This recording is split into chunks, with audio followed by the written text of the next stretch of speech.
श्री गणेशाय नमः। दोस्तों, वीडियो शुरू करने से पहले वीडियो को लाइक कर दे और चैनल को सब्सक्राइब जरूर कर दे। Story name is Ishqbaz Session 2 and this story is begin from chapter 223 and guys don't forget to share your reviews and put on your earphones before starting the video for better experience। तो चलिए शुरू करते हैं।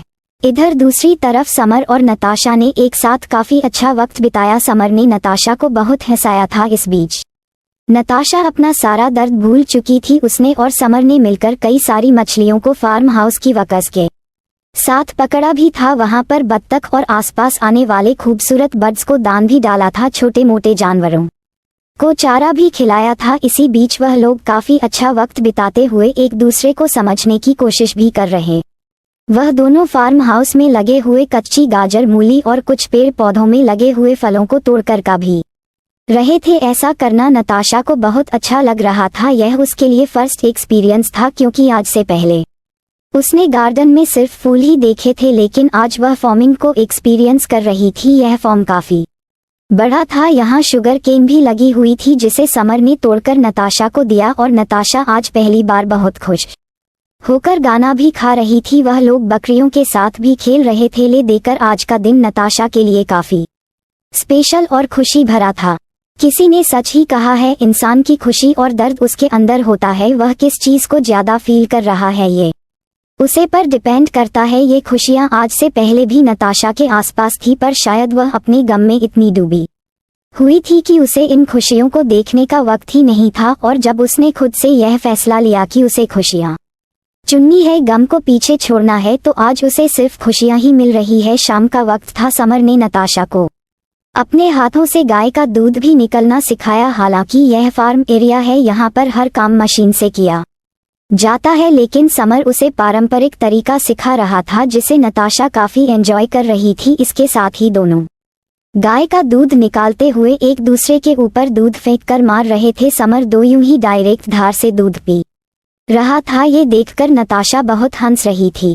Summer ने एक धार नताशा के मुंह पर मेरी जो उसके मुंह पर काम और नाक में ज्यादा गई। इसके बाद दोनों मारी खेलने लगे, एक दूसरे को पकड़ने की कोशिश करने लगे। इसी तरह ये पूरा दिन बीत चुका था और अब धीरे धीरे अंधेरा होने लगा। समर ने नताशा से कहा, नताशा अब अंधेरा होने वाला है, हमें घर चलना चाहिए।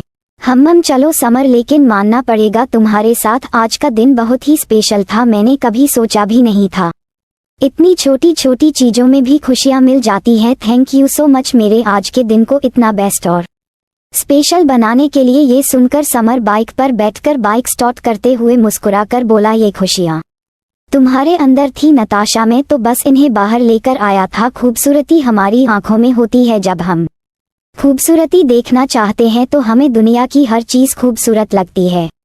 और नताशा भी उसके बाद से एग्री कर रही थी। दोनों ही बाइक पर बैठकर विला वापस आ चुके थे जहां सभी लोग डिनर कर रहे थे। नताशा और समय जब शाम को आए तो राहुल और ऐना एक दूसरे का चेहरा देखते हुए मुस्कुराकर उन दोनों को डिनर ऑफर करते हैं। अरे समर, नताशा बेटा तुम लोग आ गए, आओ हमारे साथ डिनर कर लो। और ऐना की बात सुनकर नताशा ने एक नजर उठाकर रॉकी की तरफ देख। रॉकी भी अपनी नीली आंखों से नताशा और समर को देख रहा था, लेकिन तभी नताशा ने रॉकी को पूरी तरह इग्नोर करते हुए मुस्कुराकर ऐना और राहुल से कहा, सॉरी अंकल, सॉरी आंटी, लेकिन मैं तो बाहर से खाकर आई हूँ। समर ने मुझे फार्म के बहुत सारे फ्रूट और डेयरी प्रोडक्ट खिला दिए हैं, इसीलिए मैं फिलहाल डिनर नहीं करना चाहती। मैं अपने कमरे में जाकर रेस्ट करना चाहती हूँ। ये सुनकर ऐना और राहुल ने एक दूसरे का चेहरा देखा है, ना कि नजर रॉकी की तरफ गई। रॉकी के चेहरे पर गुस्सा और जलन साफ नजर आ रही थी। ये देखकर ऐना ने मन ही मन अपने आप से कहा, काश ये फीलिंग तुम्हारे अंदर पहले आई होती रॉकी, तो आज नताशा जैसी लड़की तुम्हारी पत्नी होती। खैर पत्नी तो वह आज भी है, पर उस पर तुम्हारा हक नहीं है। और मैं भी इतनी बेबस हूँ कि तुम्हारे लिए कुछ कर ही नहीं सकती, क्योंकि यह गलतियाँ तुमने खुद की है, अपनी खुशियाँ तुमने खुद बर्बाद की है। सोचते हुए ऐना अपने बेटे के लिए खुद ही दुखी हो रही थी। अब नताशा वहां से जाने को हुई, तभी क्रिश बड़े ही एटीट्यूड में राका के साथ चलते हुए हाल में आया और उसने समर की तरफ देखते हुए कहा, Samar I have some important documents for you, sign these dad and mom you too. और क्रिश की बात सुनकर समर कंफ्यूजन से उसकी तरफ देखते हुए बोला, पेपर्स कैसे पेपर्स क्रिश? और यह सुनकर क्रिश उसे हमेशा की तरह अपने एक्सप्रेशन लेस फेस के साथ देखते हुए बोला, क्या तुम भूल गए हम लोगों ने यह फैसला लिया था कि अब डैड तुम्हें लीगल अडॉप्ट करेंगे, इसके बाद तुम डेविडसन फैमिली के लीगल मेंबर होंगे और उसके साथ ही तुम्हें मिलेंगे हमारे कुछ लीगल अथॉरिटीज और shares. Come on, come forward and sign the papers. कहते हुए क्रिश के चेहरे पर फिलहाल तो कोई एक्सप्रेशन नहीं थे, लेकिन उसकी बातों को सुनकर समर की आंखों में नमी आने लगी थी। वह थोड़ा इमोशनल होने लगा था। उसने अपने चेहरे पर हल्की सी मुस्कान लाते हुए पूरी फैमिली को देखते हुए मुस्कुरा कर कहा, नहीं क्रिश, मुझे इसकी जरूरत नहीं है। मेरे लिए तुम लोगों का प्यार ही बहुत है। मैं मानता हूँ मैं इस फैमिली का लीगल सन नहीं हूँ, लेकिन इसके बावजूद तुम लोगों ने मुझे जो प्यार और अपनापन दिया है उसके लिए मुझे किसी फॉर्मेलिटी की जरूरत नहीं है। मेरे लिए इतना काफी है। और प्रॉपर्टी वह तो मुझे बिल्कुल भी नहीं चाहिए। मुझे तो अपने दम पर कुछ करना है। समर की बातों को सुनकर घर के सभी लोग मुस्कुरा रहे थे, क्योंकि उन्हें समर की ईमानदारी पर पूरा भरोसा था। लेकिन राहुल धीरे से आगे आते हुए उसके कंधे को पकड़कर मजबूती से उसे अपने करीब करते हुए बोला, समर मेरे बच्चे, मैं जानता हूँ तुम्हें इन चीजों की जरूरत नहीं है। मैंने तुम्हें खुद पाला है। तुम्हारी अच्छाइयों और काबिलियत से मैं अच्छे से वाकिफ हूँ और मुझे खुशी है कि तुम इस तरह के विचार रखते हो। लेकिन बेटा, ये मेरी पर्सनल चॉइस है। मैं तुम्हें अपना नाम देकर तुम पर कोई एहसान नहीं कर रहा, बल्कि अपनी प्रॉपर्टी बढ़ा रहा हूँ। मेरे पहले 3 बेटे थे, अब 4 हो जाएंगे। यह मेरी प्रॉपर्टी नहीं तो और क्या है। Dad is absolutely right summer, ये तुम्हारा हक है। ऐसा करके हम तुम पर एहसान नहीं कर रहे, और वैसे भी तुम ही सोचो, तुम्हें अब नताशा से शादी करनी है। नताशा एक बहुत बड़े घर की बेटी है और एक वाइफ हमेशा अपने हस्बैंड से एक सिक्योरिटी एक्सपेक्ट करती है। मैं मानता हूँ तुम उसे वह सिक्योरिटी दे सकते हो, लेकिन नाम भी बहुत बड़ी चीज है, स्पेशली उसकी मॉम डैड को मनाने के लिए। ये सिर्फ एक फॉर्मेलिटी है, हमें पता है। तुमसे बेहतर नताशा के लिए और कोई नहीं हो सकता, और वैसे भी तुम हमारी फैमिली मेंबर वैसे भी हो। ये डॉक्यूमेंट सिर्फ लोगों को दिखाने के लिए है। कहते हुए क्रिश के चेहरे पर कोई एक्सप्रेशन नहीं थे, लेकिन वह अपनी कोल्ड नजरों से रॉकी की तरफ भी देख रहा था। रॉकी तो ये बातें सुनकर जल भूनकर राख हो रहा था। रॉकी गुस्से से अपनी जगह से खड़ा हुआ और अपने दांत पीसते हुए अपनी नीली नजरों से क्रिश और समर को देखते हुए अपनी गरजती हुई आवाज में बोला, तुम लोगों को जो करना है करो, लेकिन तुम लोग ये बिल्कुल मत समझना कि ऐसा करके तुम लोग मुझसे मेरी वाइफ को छीन लोगे। नताशा मेरी है, सिर्फ मेरी। मैं उसे किसी और का नहीं होने दूंगा, चाहे कुछ भी हो जाए। रॉकी ने गुस्से से नताशा की तरफ देखते हुए कहा, माय स्वीट लिटिल वाइफी, अगर तुम्हें ऐसा लगता है कि समर के इन पेपर्स को साइन करने के बाद तुम मुझसे आज़ाद हो जाओगी या वह तुम्हारे लायक हो जाएगा, तो तुम बिल्कुल गलत समझ रही हो। तुम्हारा यह न्यू बॉयफ्रेंड मेरी बराबरी में कभी नहीं आ सकता। तुम्हें बहुत जल्द इस बात का रिग्रेट भी होगा। कहते हुए रॉकी गुस्से से वहां से चला गया, और उसकी बातों को सुनकर क्रिश, राहुल, समर, नताशा और हॉल में बैठे सभी लोग हैरान थे। क्रिश के हाथों की मुठ्ठियां कट गई थी, लेकिन उसके चेहरे पर इविल स्माइल थी। ना जाने उसके दिमाग में क्या चल रहा था। समर के चेहरे पर थोड़ी मायूसी आ गई थी, लेकिन राहुल के कंधे पर हाथ रखते हुए कहा, छोड़ो उसकी बातों को, वह पागल हो गया है। तुम मेरे बेटे हो, तुम इन पेपर्स पर साइन करो। और राहुल की बातों को सुनकर समर अपने चेहरे पर एक फीकी सी मुस्कान लाते हुए साइन कर देता है। एना और राहुल ने भी पेपर साइन कर दिया, लेकिन नताशा मन ही मन घबरा रही थी, क्योंकि रॉकी ने सभी घर वालों के सामने उसे खुला चैलेंज दिया था। न जाने क्यों उसे रॉकी की आंखों में आजकल एक पागलपन नजर आ रहा था, जिसे देखकर नताशा को हमेशा घबराहट होती थी। वह आजकल वैसे रॉकी नजर ही नहीं आता था जैसा वह पहले हुआ करता था। वह स्वीट और क्यूट सा रॉकी जो हमेशा हंसता और हंसता था, दूसरों की हेल्प करता था, ये तो कुछ और ही था, एक सनकी और साइको। नताशा के हाथ पैर कहाँ पर रहे थे, वह अपना सलाइवा गटक रही थी। परेशानी उसके चेहरे पर साफ नजर आ रही थी। और तभी क्रिश धीरे से उसके बगल में आकर खड़ा हो गया। उसके दोनों हाथ उसके पेट के पॉकेट में थे, सीना ताने, चेहरे पर कोई एक्सप्रेशन नहीं, नीली आंखें जो बिल्कुल कठोर थी। उसने बिना नताशा की तरफ देखते हुए सामने की दीवार की तरफ देखते हुए कहा, टेंशन मत लो, वह कुछ नहीं कर पाएगा। होगा वही जो मैं चाहूंगा। तुम्हें बस कमजोरी नहीं पड़ना, क्योंकि अगर तुम कमजोर पड़ी तो सामने वाला ताकतवर हो जाएगा। हमारी कमजोरी और ताकत, हिम्मत और डर हमारे अंदर होता है।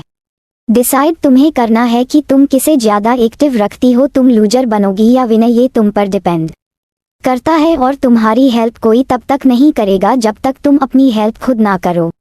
सो बी स्ट्रॉन्ग नताशा। और इतना कहकर क्रिश वहां से चला गया और क्रिश के जाने के बाद नताशा उसे जाता हुआ देखते रह गई। अब नताशा ने एक ठंडी सांस ली और खुद को हिम्मत देने की कोशिश की। इधर पेपर साइन होने के बाद आशी, गौरी और नीक काफी खुश थे। आशी ने मुस्कुराते हुए समर की पीठ पर एक पंच मारते हुए, अरे वाह समर के बच्चे, अब तो तू इस घर का लीगल सन हो गया, बहुत बहुत मुबारक हो। और इस नाते अब तू मेरा लीगल देवर भी है। लेकिन बाबा मुझे ये समझ में नहीं आ रहा, इस नाते अब समर कौन सी पोजीशन पर है, मतलब इसका कौन सा वाला नंबर है। ये सुनकर गौरी उछलते हुए आगे आई और अपनी उंगलियों पर सबका डेट ऑफ बर्थ जोड़ते हुए बोली, मैं बताऊं इस हिसाब से समर भाई तीसरे नंबर पर है। ये ले, इसका मतलब निक अभी भी लास्ट पोजीशन पर ही है। हाँ वह अभी तक सबसे छोटा है। और गौरी की बात सुनकर निक उसे घूर कर देखने लगा, उसे चील हो रही थी। तभी ऐना ने आगे आते हुए निक के माथे पर किस करते हुए कहा, अरे ऐसा मत कहो गौरी, नहीं कभी भी छोटा है, इसका मतलब वह अभी भी मेरा लाडला है। वैसे भी घर में सबसे छोटे को ही प्यार मिलता है।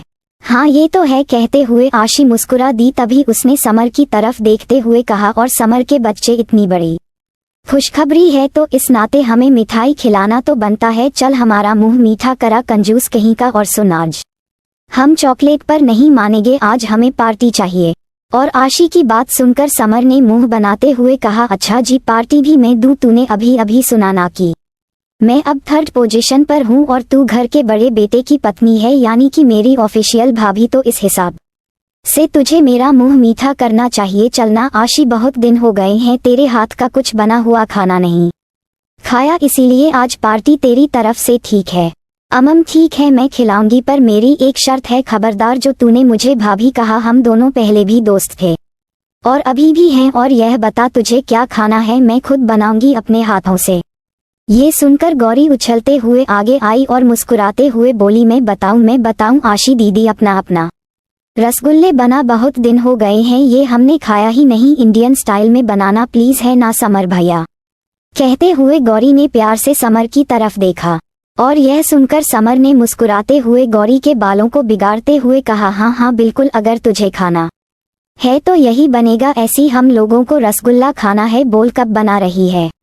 मैं तो कहते हुए आशी ने अचानक ही अपनी जुबान रोक ली और परेशान होते हुए उसने जल्दी से अपने सर पर टिपली मारते हुए कहा, अरे बाप रे, मर गए, साइको ने तो मुझे किचन में जाने से मना किया और कुछ भी कुकिंग करने से भी। अगर उसे पता चला कि मैं किचन में गई तो वह मेरी टांगे तोड़ देगा। सॉरी यार समर, मैं ऐसा नहीं कर सकती, लेकिन मैं शेफ से कहकर तेरे लिए बनवा दूंगी। कहते हुए आशी के चेहरे पर मायूसी थी और समर भी मायूस हो गया। तभी राहुल धीरे से मुस्कुराते हुए आगे आया और आशी के कंधे पर हाथ रखते हुए प्यार से बोला, क्या मैं कुछ आइडिया दूं? ये सुनकर आशी की आंखें हैरानी से बड़ी हो गई और चेहरे पर बड़ी सी मुस्कान आ गई। उसने अगले ही पल उछलते हुए राहुल से पूछा, आप बाबा, आप मुझे आइडिया देंगे? क्या आइडिया है, जल्दी बताइए ना। इधर आओ सारे बच्चे। कहते हुए राहुल ने सबको अपने पास बुलाया और सारे बच्चे दौड़ते हुए राहुल के पास आए। नताशा का मूड ठीक नहीं था, वह बेचारी चुपचाप कहाँ से चली गई। राहुल ने सबका कर जोड़ते हुए एक बड़ा सा गोला बनाया और सब एक दूसरे के कंधे पर हाथ रखकर कुछ कुछ प्लानिंग करने लगे। ऐना और राका उन लोगों को ऐसा करते हुए देखकर काफी हैरान थे। राहुल भी बच्चों के साथ बच्चा बन रहा था। समर, आशी, गौरी, निक और याना के साथ साथ राहुल ने कुछ ऐसी प्लानिंग बनाई जिसे सुनकर अगले ही पल सभी बच्चे खुशी से उछलने लगे। अरे वाह, ये तो बहुत अच्छी प्लानिंग है, तो फिर डन, हम लोग ऐसा ही करेंगे। थैंक यू बाबा, आप तो बहुत इंटेलिजेंट है, बिल्कुल हमारी तरह। राहुल मुस्कुराने लगा। आशी के अचानक ऐसा चिल्लाने पर गौरी ने जल्दी से उसके मुंह पर हाथ रखते हुए कहा, बस आशी दीदी, इतनी जोर से मत चिल्लाओ वरना सबको पता चल जाएगा। तभी आना अपनी कमर पर हाथ रखकर राहुल के पास आते हुए बोली, राहुल तुम्हें बिल्कुल शर्म नहीं आती ना? बच्चों के साथ बच्चा बन रहे हो, तुम्हें पता है ना तुम्हें डायबिटीज है, इसीलिए तुम्हें कोई भी मिठाई नहीं मिलेगी। चुपचाप अंदर चलो और बच्चों को मस्ती करने दो। ये सुनकर राहुल है मुस्कुराते हुए अपने दोनों हाथ ऊपर करते हुए कहा, अरे हाँ मैंने कुछ कहा, मैं तो बस बच्चों के लिए प्लानिंग कर रहा था। मैं इस प्लानिंग में बिल्कुल भी शामिल नहीं हूँ, तुम चलो सोने कहते हुए राहुल वहां से चला गया, लेकिन पलटकर उसने बच्चों की तरफ एक आंख दबाकर अपना थम्स अप का निशान दिखाया, लेकिन जब आना ने उसकी तरफ देखा तो उसने ऐसा मुंह बना लिया जैसे उसने कुछ किया ही नहीं। आशी राहुल को ऐसा करते हुए देखकर मुस्कुराने लगी। अब धीरे धीरे सारे बच्चे वहां से निकल गए। जब गौरी के जाने की बारी आई तो निक ने उसे रोकते हुए कहा, रुको, तुमने आज अपना मिल्क फिनिश नहीं किया, इसे पी लो। ये सुनकर गौरी ने मुंह बनाते हुए कहा, नहीं, आज मेरा दूध पीने का बिल्कुल भी दिल नहीं है, मैंने बहुत सारा खाना खा लिया है और मुझे नींद आ रही है। कहते हुए गौरी वहां से जाने लगी। तभी निक गुस्से से उसे एक बार फिर रोते हुए बोला, खबरदार, जो यहाँ से जाने की कोशिश की, चुपचाप मिल्क फिनिश करो और जहाँ जाना है जाओ। ये सुनकर गौरी मुंह बनाते हुए बोली, क्या बात है निक, आज तुम इतना खड़ूस क्यों बन रहे हो और तुम मुझे दूध पीने के लिए इतना प्रेशराइज क्यों कर रहे हो? कहीं इसमें जहर वहर तो नहीं मिला दिया? देखो निक, मुझे मार कर तुम्हें क्या मिलेगा? गौरी के फिजूल बातों को सुनकर निक की पकड़ उसके व्हीलचेयर पर कस गई। उसने दांत पीसते हुए गौरी की तरफ घूर कर अपनी नीली आंखों से देखते हुए कहा, फालतू की बकवास बंद करो। गौरी, मैं देख रहा हूँ आजकल ब्रो की फायरफ्लाई के साथ रहते रहते तुम भी बहुत ज्यादा अनाइंग होती जा रही हो, तो एक बात कान खोल कर सुन लो। ब्रो इन चीजों को टॉलरेट कर सकता है, पर मैं नहीं। मुझे वह लोग बिल्कुल भी पसंद नहीं जो मेरी बातों को इग्नोर करते हैं, स्पेशली तुम। इसीलिए जितना कहा जा रहा है उतना करो, वरना। कहते हुए निक की बातों में एक धमकी थी, जिसे सुनकर गौरी तो बिल्कुल डर गई। वह जल्दी से घबराते हुए निक को रोकते हुए बोली, रुको रुको, ज्यादा चिल्लाने की जरूरत नहीं है, मैं पीती हूँ। कहते हुए उसने जल्दी से दूध का गिलास फिनिश किया और फिर मासूमियत से अपने होठों का पाउट बनाते हुए निक से शिकायत करते हुए कहा, खड़ूस निक, तुम आजकल बहुत ही ज्यादा खड़ूस होते जा रहे हो। कृष भैया से भी ज्यादा तुम सारे भाई ऐसे ही हो, आधे पागल। और गौरी की बात सुनकर निक ने उसे घूर कर देखा। इससे पहले वह कुछ कह पाता, गौरी उसके गुस्से को समझकर तुरंत ही वहां से 9-2-11 हो गई और निक उसे जाता हुआ देखता रह गया। अब नताशा गौरी के साथ उसके कमरे में सोई थी, याना एक सेपरेट कमरे में सो रही थी। राका उसके ठीक बगल वाले कमरे में सो रहा था। धीरे धीरे रात गहरी होती गई और घर में सभी लोग अपने अपने कमरे में सो चुके थे। नताशा की सिक्योरिटी के लिए बॉडीगार्ड अभी भी उसके कमरे के बाहर ही खड़े थे, लेकिन तभी ना जाने कैसे अचानक ही बालकनी के रास्ते कमरे में आने की कोशिश करने लगा। लेकिन जब उसे यह महसूस हुआ कि बालकनी का मिरर विंडो लगा हुआ है तो उस इंसान के चेहरे पर एक इविल स्माइल आई और उसने अपने हाथ में ली हुई मास्टर की से बालकनी के विंडो को धीरे से खोल दिया और अब वह अपने हल्के कदमों के साथ नताशा के कमरे में दाखिल हुआ। कमरे में डीम येलो लाइट चल रही थी। इस रोशनी में कुछ भी देखना बहुत ही आसान था। नताशा, जिसने इस वक्त एक रेड कलर की नी लेंथ नाइट ड्रेस पहन रखी थी और कमर तक उसने ब्लैंकेट ले रखा था। इसके साथ ही गौरी, जिसने कुत्ते बिल्ली की प्रिंट वाले नाइट पजामा और टी शर्ट पहन रखा था, दोनों ही काफी गहरी नींद में थी। उन्हें इस बात का एहसास ही नहीं था कि एक जोड़ी नीली आंखें न जाने उन्हें कब से घूर रही है। तभी रॉकी धीरे से आगे आया और उसने गौरी को अपनी बाहों में उठाकर सामने कमरे में लगे हुए सोफे पर लेटा दिया। अब वह गौरी के चेहरे की तरफ देखते हुए प्यार से बोला, सॉरी क्यूटी पाई, बट तुम्हारी भाभी को मनाने के लिए यह जरूरी था। तुम यहाँ रेस्ट करो और मुझे मेरी वाइफी के साथ एंजॉय करने दो।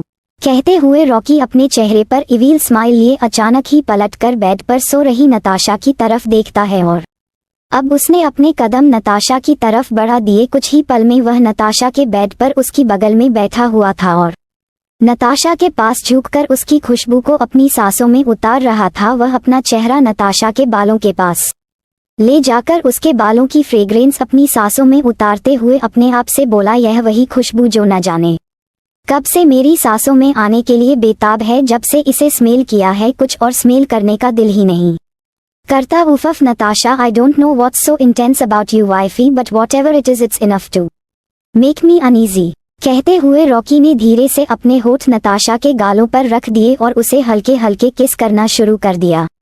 उसने बारी बारी उसके दोनों गालों और माथे को किस किया। अब इसका एक हाथ धीरे धीरे नताशा की बॉडी पर चलने लगा था। उसका टच बहुत ही लाइट था, जिसका ऐसा एहसास सो रही नताशा को बिल्कुल भी नहीं था। रॉकी ने धीरे से नताशा की बॉडी से ब्लैंकेट हटाए और अब वह अपनी नीली गहरी आंखों से नताशा की पूरी बॉडी को ऊपर से नीचे तक स्कैन करते हुए बोला, ये ब्यूटी पता नहीं तुमने अब तक कहाँ छुपा कर रखी थी या मेरी ही आंखें खराब थी जो मैं इस ब्यूटी को देख नहीं पाया। मुझे क्या मालूम था कि जिस सुकून की तलाश में न जाने कब से कर रहा हूँ वह मुझे तुम्हारे पास मिलेगा। अगर मालूम होता तो आज हम दोनों अलग नहीं होते। कहते हुए रॉकी के चेहरे के ऑपरेशन काफी सॉफ्ट थे। अब रॉकी एक बार फिर नताशा के चेहरे के पास झुका और उसने अपनी और नताशा के गले पर रख दिए। वह धीरे धीरे उसके गले पर किस करने लगा था। उसके हाथ धीरे धीरे नताशा की बॉडी पर फिसलने लगे थे और तभी ना जाने क्यों अचानक ही नींद में ही नताशा को कुछ अजीब सा महसूस होने लगा। उसे ऐसा लग रहा था जैसे उसे कोई निगल रहा है और ऐसा महसूस होते ही उसने धीरे से कसमसाते हुए अपनी आंखें खोली। अचानक ही अपने सामने बॉडी पर किसी को झुका हुआ महसूस कर अपने करीब किसी को देखकर वह अचानक ही चिल्लाने को हुई आ। लेकिन इससे पहले कि वह चिल्ला पाती रॉकी ने तेजी दिखाते हुए अचानक ही अपना एक हाथ उसके मुंह पर रख दिया और वह नताशा को चुप करते हुए अपने एक उंगली को अपने होठों पर रखकर नताशा को शांत रहने का इशारा करते हुए बोला, शा don't shout, it's me your husband Rocky. और अचानक अपने ऊपर अपने इतने करीब रॉकी को देखकर नताशा की आंखें ही फैल गई। वह हैरानी से कुछ कहने वाली थी, वह रॉकी को खुद से दूर करने वाली थी, लेकिन रॉकी ने यूं ही अपनी पकड़ उसके मुंह पर मजबूत करते हुए कहा, सरदार अगर चिल्लाने की कोशिश की तो मुझसे बुरा कोई नहीं होगा। अगर चाहती हो कि मैं तुम्हारे मुंह पर से हाथ हटा दूं तो तुम्हें शांत रहना होगा, वरना मैं जो करूंगा उसका रिग्रेट मुझे नहीं तुम्हें होगा।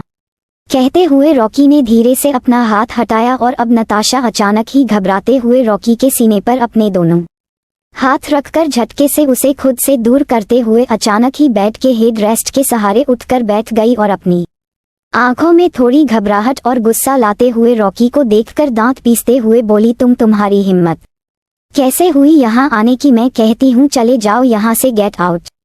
और नताशा के ऐसा कहने पर अचानक ही रॉकी उसके करीब आते हुए उसकी आंखों में आंखें डालकर बोला, क्यों चला जाऊं मैं यहाँ से? बोलो, अपनी वाइफ से मिलने आया हूँ, उसे देखने उसके करीब रहने आया हूँ और तुम मुझे इस तरह भाग रही हो। This is not fair Natasha.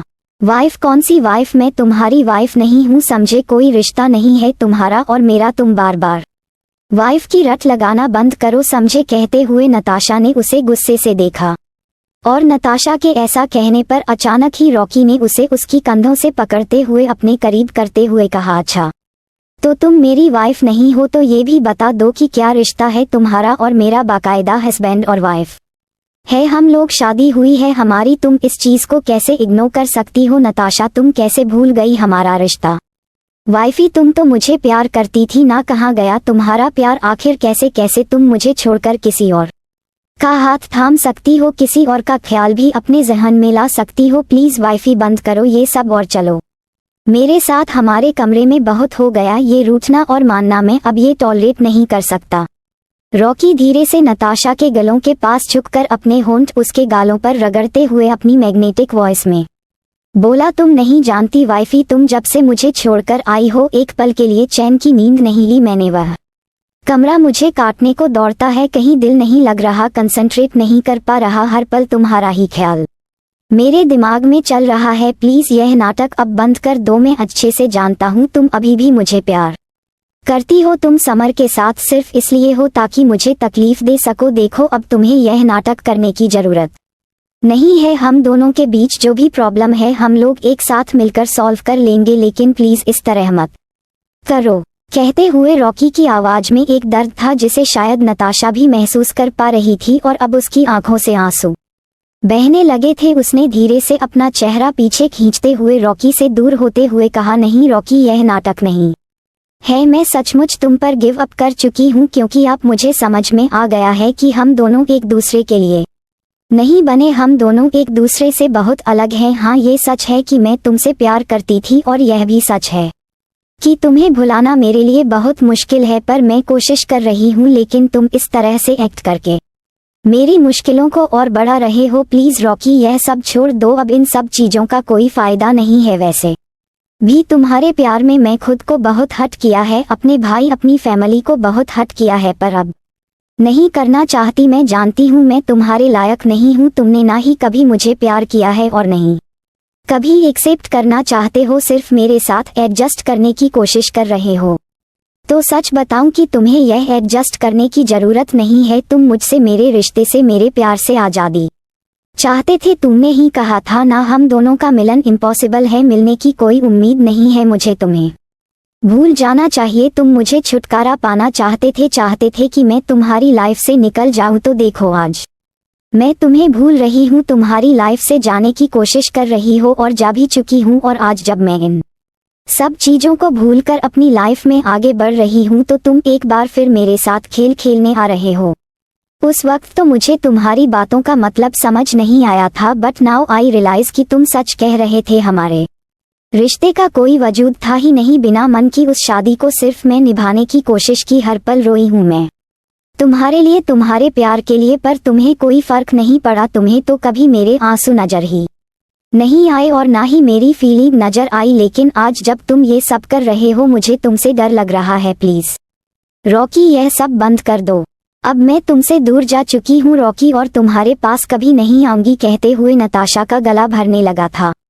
उसकी आंखों से आंसू आने लगे थे। लेकिन रॉकी, जो कि अब तक नताशा की बातों को सुन रहा था, अचानक की उसके चेहरे का एक्सप्रेशन डार्क हो गई। नीली आंखें गुस्से से लाल हो गई और वह दांत पीसने लगा। और अगले ही पल नताशा की एक चीख गूंजी, आह।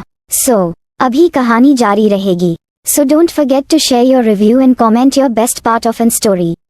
और अगर आपने अभी तक हमारे चैनल को सब्सक्राइब नहीं किया, तो कृपया इसे सब्सक्राइब करें और बेल आइकन पर क्लिक करें ताकि आप हमारी नई कहानी पहले पा सके।